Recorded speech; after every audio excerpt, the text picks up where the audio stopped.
sculled away.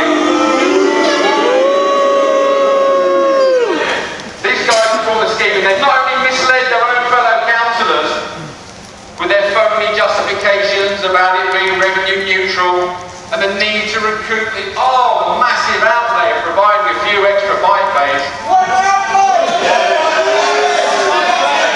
When the reality is they actually spent £23,000.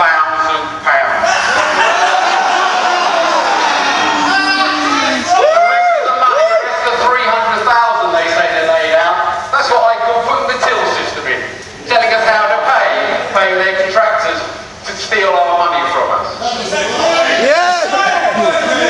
They not only misled their own fellow councillors, they misled us. They told us it was going to be securer for us to park our bikes. Securer using so-called Sheffield stands that their own committees have said don't work.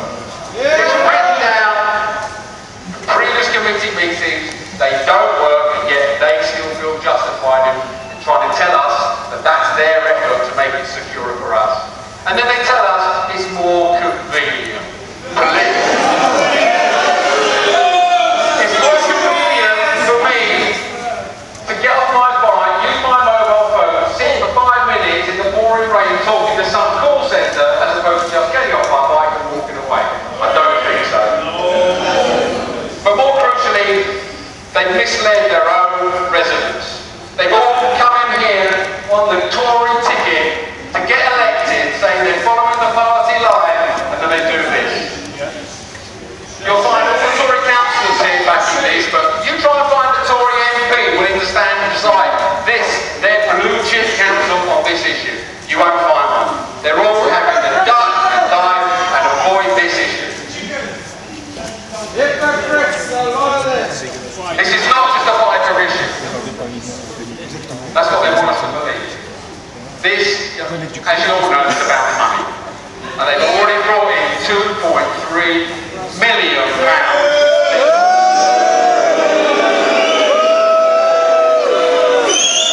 This is about money and a greedy and self-serving council flexing its legislative muscle just because it can. Gilchrist is now the ex-head of parking. He has admitted to us that they always wanted to charge bikes, they just didn't have the technology. They now think with this horribly socially exclusive form of paying for parking using mobile phone, they have the technology. The truth is the loss of car parking revenue to the congestion charge. Couple that with some fantastic financial management by dear Mr. Kaplan, who managed to lose 17 million in an Icelandic bank, and you can understand the need then to rush through an ill-thought initiative to recoup those funds, and I assure you that is what this is all about. I see Councillor de Multenberg there is nodding.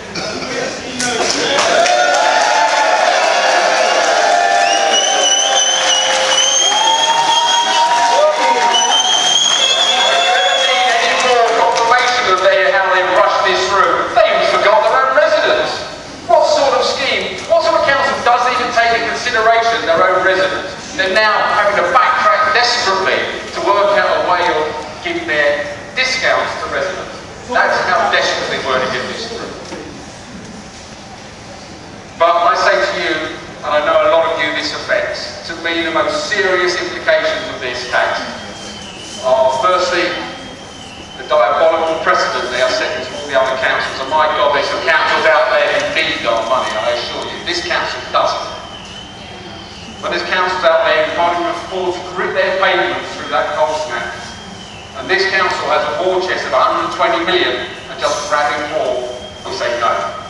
Absolutely not.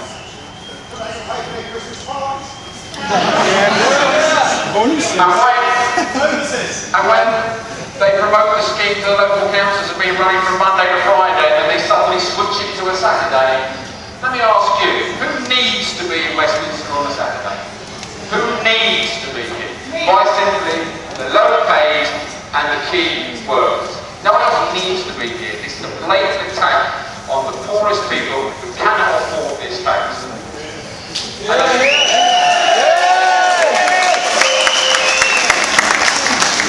And there was a fair number of us turned up to watch our good friend Mr. Moldenberg make a very impassioned speech to a council of hecklers, all clubbing together with smoke looks on their faces.